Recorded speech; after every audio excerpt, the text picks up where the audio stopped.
So Paige Bueckers obviously was drafted to the Dallas Wings. We all know that. But I've just read one absolutely crazy article. And it's talking about the big advantage that Paige Bueckers has over Caitlin Clark coming into the WNBA. And I'm going to be honest, there are two major advantages. One, the players don't hate her guts. And I don't mean that sorry. The players don't resent her. Resentment is probably the right word. Like Angel Wilson. Paige Bueckers is not as good as Angel Wilson. He's not as good as Caitlin Clark. But nobody's comparing Paige to Angel Wilson. Let's be real.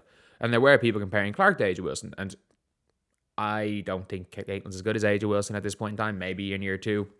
I mean, she was not as good as Angel last year.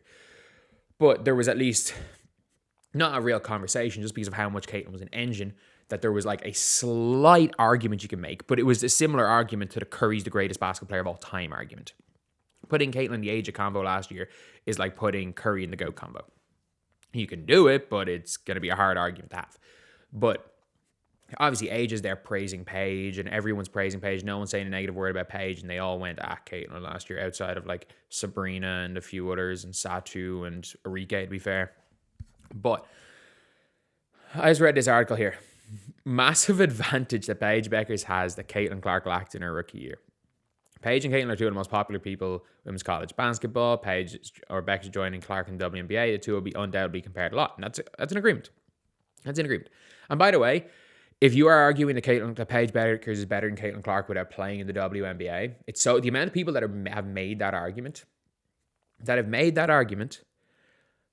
and were the same people that said it was disrespectful to say Caitlin Clark could be a top 5 player as a rookie because she's never played in the pros before. I'm sorry. The only reason why I think it's unfair to compare Caitlin, it's a different situation. Actually, first of all, Caitlin was not a top 5 player straight away. It was by the end of the season she became one. But when it came to Paige Bueckers, Paige has played Caitlin. Paige and a bunch of 5 stars lost to Caitlin and a bunch of 3 stars. That is a fact. But considering Caitlin Clark's accomplishments, expecting Bueckers to be just successful wouldn't be fair. I agree. Bueckers still have a great rookie season without breaking records left and right. I agree. I think Paige Bueckers is going to have a really good rookie year. I think she's going to be unanimous rookie of the year. I think she's going to have an Aaliyah Boston type rookie year where she's going to be an all-star. Don't think it's going to be all WNBA. But the Wings are more experienced than the Fever were last season. No, they're not. Simply put, no, they're not. The Indiana Fever last season, in fairness, like very little playoff experience, a lot of losing. But like Arike's won one playoff series? Won one playoff series? Dejanay, maybe. Maybe you could say Dejanay, but like Nalissa Smith was on that Fever team. Like, I wouldn't say that. Like Tiara McCowan, how much success has she had? She was on the losing Fever team for years. Like, how much success, really? I don't know. While the Wings lost Satu and Natasha Howard this offseason, they have some experienced players in the roster and established star. Arike has been in the WNBA, established herself as one of the best scorers. Ogumbo will continue to carry massive load for the Wings. Means Becker does not have to be the team's best offensive player right away. It removes a lot of pressure to Clark to deal with as a rookie. Kelsey Mitchell's better than Arike. So basically, the Wings have experienced roster. Ogumbo and Tiara McCown have played 7 and 8 playoff games respectively to the Wings, including one trip to the semifinals in 2023. I was about to say Dejanay, sorry, Maisha Hines-Allen, they do have more experience. Ty Harris, I forgot Ty Harris is there. Fair enough, they have more playoff experience, but I'm sorry, like Arike being a big thing, the playoff experience, how important? What's that got to really do with Paige Bueckers? Like Aaliyah Boston had never played a playoff game, and I'm not joking when I say this, Aaliyah Boston's better than every single one of these players that were named, other than Arike. But like as far as fit with Caitlin, Aaliyah's still better. Something the Fever did not have, being around experienced players would be a massive advantage for Bueckers. For one, it will help them win games their rookie season, maybe even the playoffs. The Wings have maybe no match the best team in the league, but they could make the playoffs with Bueckers' help and hand out a loss in the first round. Wow. So you're predicting they beat one of the Fever, the Aces, the Storm, the Lynx, or the Liberty. Wow. And whichever of those is succeeding. So probably the Fever, the Aces, the Lynx, or the Liberty. Wow, that is a crazy take. Like, I don't know if they make the playoffs. They got to beat It's between the Dream, them, Spark, Sky for 2 spots. So, secondly, joining more veteran team will also benefit Bueckers' development transition to the WNBA easier. WNBA rookies do not get much time between March Madness. Nevertheless, Wings fans should remember that Bueckers will carve her own path in WNBA. I agree, but like, it's not that much of an advantage. Why? Like, I get it. Kelsey Mitchell does not have playoff experience. Erica Wheeler was an all-star game MVP vet.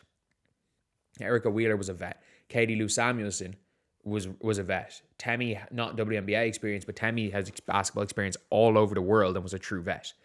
So you're looking at all this stuff, and it's like, you're looking at all of this, and you're like, I'm thinking to myself, I'm like, there is no way that this is kind of just the outcome of this situation is that Paige Bueckers' Dallas team is a significantly better than Caitlin Clark's Indiana team.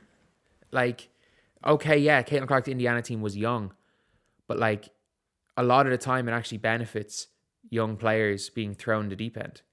A lot of the time, like, I don't think Caitlin Clark is as good as she is right now if she didn't see every single blitz humanly possible being sent at her through 10 games. And she began to adapt. It's just unfortunate it took so long for her to adapt because she didn't have a competent coach. And we don't even know if the Dallas Wings have a competent coach. We don't know. Like, Latricia Trammell was okay. She could coach. She was better than Christy Sides. She knew the game of basketball. But like, I don't know why, like, in hindsight, outside of Christy Sides being a terrible coach, the Fever was the perfect place for Caitlin Clark to be. It was the perfect place because Kelsey Mitchell figured it out. It was really that the Mercury game. The Mercury game changed everything. They played sides ball. This team didn't win a game against a team over 500 for 3 years. And then in the third quarter, they were down 15 points and Caitlin just goes, "We're running." I didn't say that, but she just decided to run. And the whole team is just bam, bam, bam, bam, bam. Kelsey Mitchell, 3. Layup. Caitlin Clark, killing the teams, passing into Aaliyah Boston on the trail. Natasha Cloud has to come out to guard Caitlin at the halfway line and lob into Aaliyah Boston for a layup. Like, all of those things started happening. The team started clicking. They beat the Liberty. Like, they did a lot of really good things. Did a lot of really, really good things.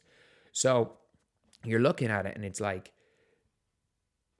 it is an advantage in a way playing on a young team and being the engine that runs the show rather than just being another player. And maybe that could be a problem for Paige because it is easier to fit in as just a part. It's very easy to fit in as just a part of a team. It is very difficult to fit in as an engine. And if Paige is going to be the player that people think she is, she's going to have to be an engine. And the difference is she's also a year older than Caitlin. So Caitlin has already been an engine. She's already been able to do that. She's already gone in an all-star team and they beat Team USA. And yeah, Enrique was their best player. Yeah, honestly, Angel was, or Alicia Gray was their second best player. Angel was their third best player. But Caitlin was still the engine of that team. When they went on that run initially, especially in the first half, keeping them in the game, Caitlin was still the engine. Let's not forget that. Even on bad games, Caitlin is the engine. She's pushing the pace. She's controlling the tempo of a game. And Paige is just going to fit in. And this article saying it's a massive advantage to Paige, ironically, the Caitlin being thrown in the deep end and struggling so much early was actually the biggest advantage because she had her welcome to the WNBA moment early. She got cooked early. Whereas for Paige Bueckers, she's just going to be allowed to chill. She's going to be allowed to chill. She's going to get her numbers. She's going to be a really good player for the Wings. But what happens when it comes to the playoffs, when it comes to big games, when it comes to big regular season games? She's going to be seeing blitzes she has never seen before. She had shooters everywhere at UConn. Shooters everywhere. She had a system that got buckets for her. But what happens when the game slows down a bit in the playoffs and Paige has got to go be Paige Buckets? Paige Buckets does not exist anymore. And she's got to go, maybe she can figure it out and do what she did against Oklahoma. Not when she comes in as the 8th seed in the playoffs and she's got Tash Cloud pressing her early. That when she's got Leonie Phoebish, 6'4" length, super disciplined on defense, does not give you an inch, guarding you and not letting you do anything. When that happens, getting thrown in the deep end game 1 is an advantage. That is an advantage in game 1. not a disadvantage. So anyway, yeah, that is the video. Let me know what you guys think in the comment section below. And as always, thank you guys for watching. Please like, comment, and subscribe.